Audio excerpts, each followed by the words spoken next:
কিন্তু আমি বলতেছি এইসব নাট্যকলা বিভাগগুলো এখন কিন্তু যে টেলিভিশন অভিনয় কী, সিনেমা অভিনয় কী, এগুলো নিয়েও তারা কাজ করছে।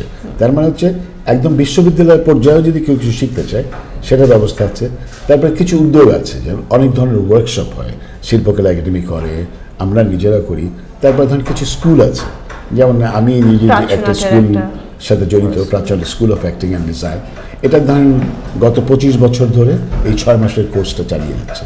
এখানে কিন্তু আমরা একদম থিয়েটারের বেসিক থেকে শুরু করে অ্যাক্টিংয়ের বেসিস, এবং শুধু না ডিজাইন, একদম কস্টিউম ডিজাইন থেকে লাইট ডিজাইন, সেট ডিজাইন, সব কিছুকে আমরা চেষ্টা করি একদম প্রাইমারি লেভেল থেকে তারা জেনে আসুক।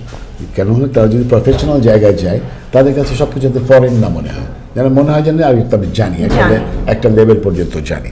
এটা ওরিয়েন্টেশনের থেকে একটু আগানো।